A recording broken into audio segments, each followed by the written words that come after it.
कहानी मेरी माँ का बेटा विजयंती सावंत टोणपे द्वारा लिखी गई है।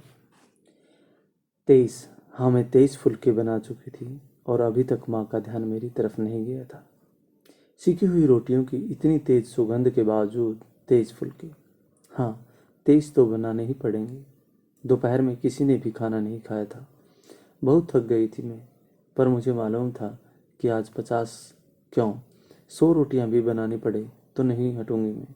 बस माँ का व्यवहार समझ में नहीं आ रहा था। दुख तो हम सबको था, इतना बड़ा दुख, पर ऐसे समय में माँ यूं गुमसुम बैठी रहे और मुझ 13 बरस की लड़की से यह उम्मीद रखे कि मैं उस घर के साथ साथ इस घर का भी ध्यान रखूं। छी छी, ऐसे सोचते हुए भी शर्म आनी चाहिए मुझे। विशाल विशाल और मेरी आंखें फिर आंसुओं से भर गई। एकाएक आंच पर जलती रोटी की कड़वी गंध ने मुझे चौंका कर सावधान कर दिया। झट तवे पर से जली रोटी उतार कर दूसरा फुलका डाल दिया। अगर सविता को पता चल जाता कि मैं यहाँ अकेली काम कर रही हूँ तो वह आ जाती। शौक उसके घर में मनाया जा रहा था, लेकिन दुख तो हम सबका था बराबर।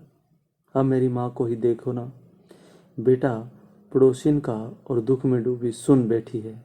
जब से खबर आई है तभी से हमारी माँ हम सबका कितना ध्यान रखती है। हम 10 भाई बहनों की माँ इस पूरे विलेज में एक आदर्श माँ कहलाती थी। हमारी माँ ने हर बार नए बच्चे को कलेजे से लगाकर अपना परिवार बनाया था। और आज वही माँ एक दूसरी माँ के बेटे की मृत्यु पर अपने बच्चों को भूलकर बुत बनी बैठी है। विशाल भैया की मौत का सदमा हम सभी को बराबर था, पर हमारी माँ का दुख में यूं टूट जाना मेरी समझ में नहीं आ रहा था।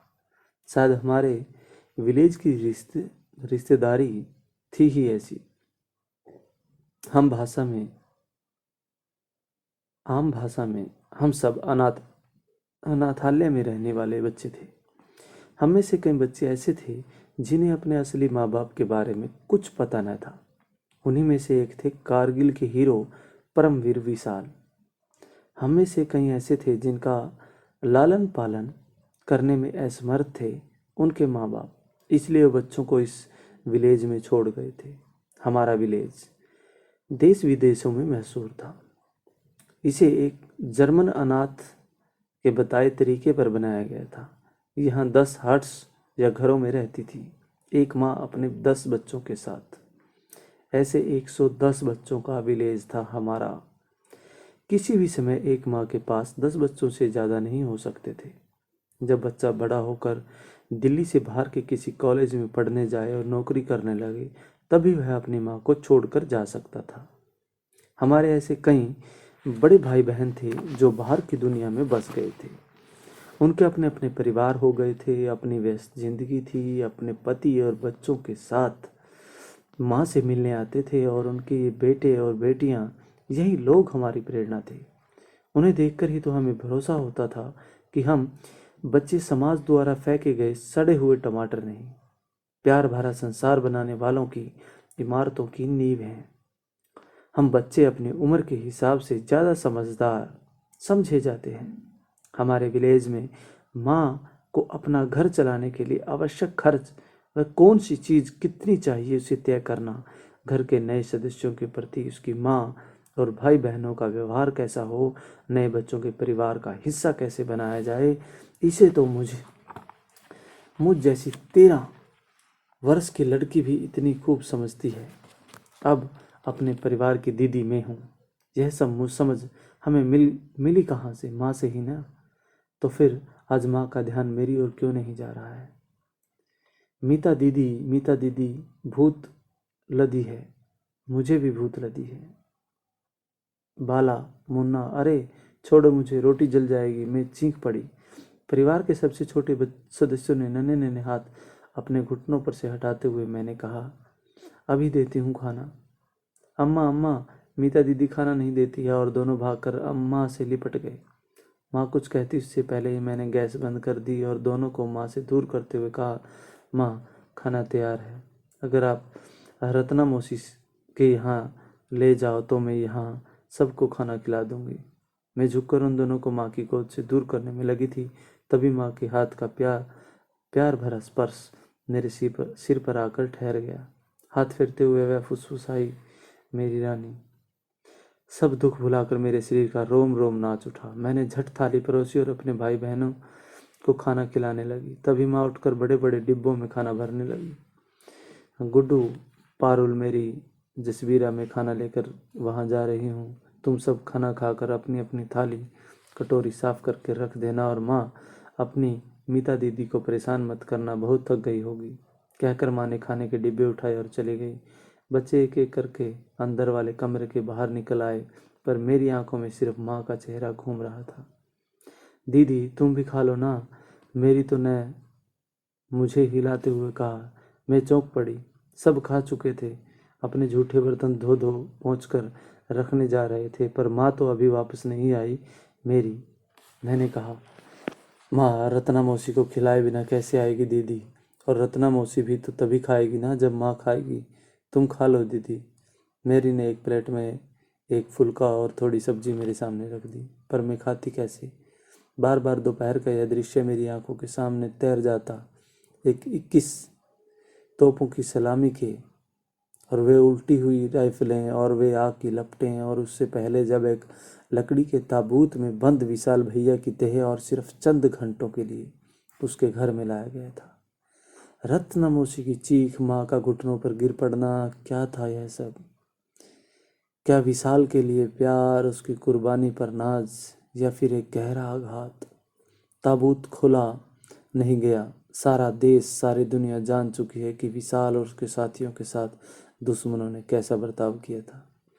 रत्नमोशी के घर में हम सब लोगों का आक्रोश देखते हुए जनरल ऑफिसर, कमांडिंग जनरल लोगों जॉग अपने आंसू खुद भी न रोक पाए थे। अब उन्होंने माँ की ओर देखकर हम सब से कहा था, बहादुर बच्चे रोते नहीं, देश पर आप अपनी माँ पर कुर्बान हो जाते हैं। हाँ, तभी से माँ गुमसुम हो गई थी। क्या था विशाल और माँ का राज? जब तक माँ वापस आई, मेरी और जसवीरा भी सोने चले गए थे। मैं भी रसोई समेट चुकी थी। माँ के अंदर आते ही मैंने पूछा, माँ तुमने खाना खाया? माँ ने भी साथ साथ मुझे पूछा, मीता बेटी तूने खाना खाया? हाँ माँ। तो फिर जिद न कर मेरी लाडली, मेरे गले से कुछ नहीं उतरेगा। जैसे तैसे रत्ना और उसके बच्चों को खिला कर आए हूँ। बाकी घरों से भी कुछ भेजा था, देखा नहीं जाता रत्ना का दुख। बहुत चाहती थी विशाल को। हम लोग रसोई में ही थे। माँ वहाँ से लाई हुई बर्तन समेट रही थी। तब मैंने थोड़ा दूध गर्म किया और कप में डालकर माँ को दिया।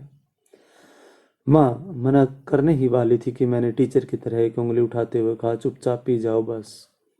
माँ ने उस समय फिर एक बार मुझे पुचकारते हुए कहा, मेरी लाडली, मैं लाडली और विशाल। विशाल, दूध का घूंट भरती हुई माँ ने फिर पूछा, विशाल का क्या? मीता मैं समझती नहीं। क्या था विशाल तुम्हारा? क्या था मेरा? क्या मतलब तेरा है तेरा? मेरी तो कुछ समझ में नहीं आ रहा है। आज के बाद कोई भी इस दुनिया में पूछ सकता है, क्या था विशाल तुम्हारा? अरे सारा देश उसके गुणगान गा रहा है, और तुम मानती हो माँ? क्या विशाल तुम्हारा बेटा था ना? सच बोलो, विशाल को तुमने जन्म दिया था ना? बोलो माँ, आज बोल दो सच। मैंने पूछ देखा है तुम्हें। सुबह से रत्ना मौसी ने तो रो धो कर अपना दुख जता दिया, पर तुमने अपने आप को देखा है? क्या छिपा रही हो अपने अंदर? मीता पागल हो गई है क्या?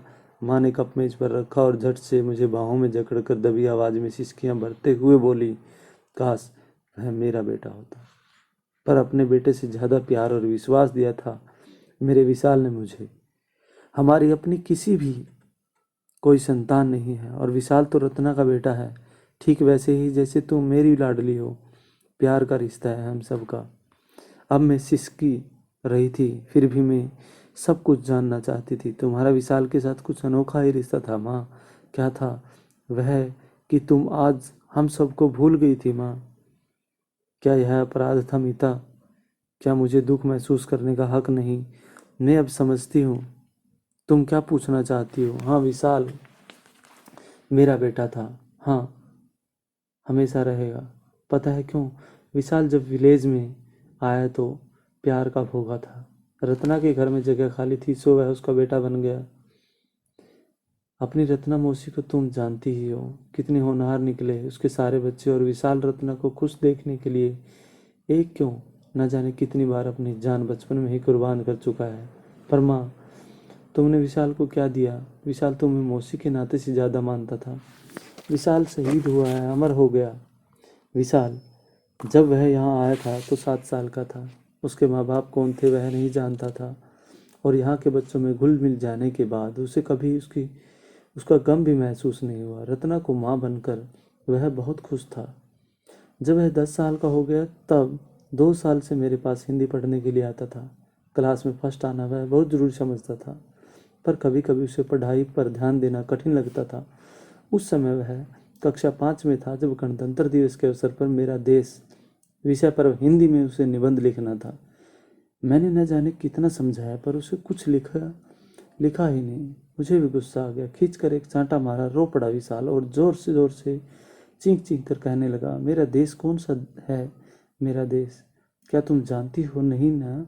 मैं यह कह सकती हो कि भारत मेरा देश है। पता है, जिस गांव से मैं यहाँ लाया गया वहाँ सब मुझसे पूछते हैं, तुम कौन है? तेरा देश में क्यों भटक कर आ गया है? एक दिन मैंने ढाबे वाले से पूछा, ऐसा क्यों कहते हैं सब? उसने कहा था, तू शायद सीमा पार से भटकता हुआ आया था, शायद इसलिए कहते हैं। लंबी सांस लेकर माँ चुप हो गई। माँ, हाँ मीता, बता तो रही हूँ।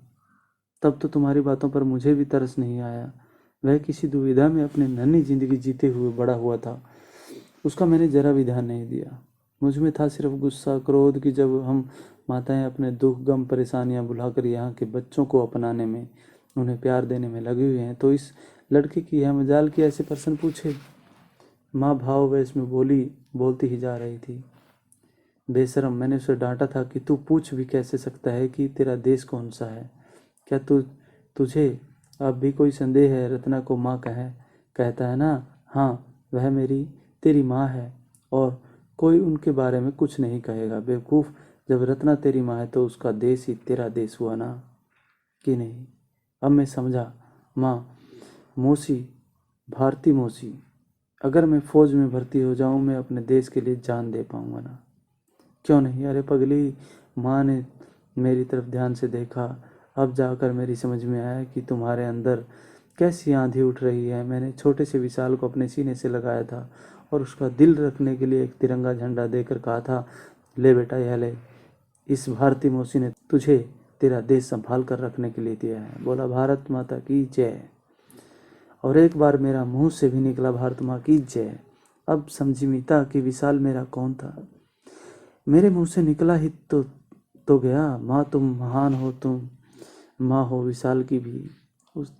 उसने यह साबित कर दिखाया कि तुमने उसे जो सौंपा उसने अपनी जान से ज़्यादा हिफाजत की। विशाल मेरी माँ का ही बेटा है, मेरी भारत माँ का, धरती माँ का। तो ये थी हमारी कहानी, माँ का, मेरी माँ का बेटा। धन्यवाद।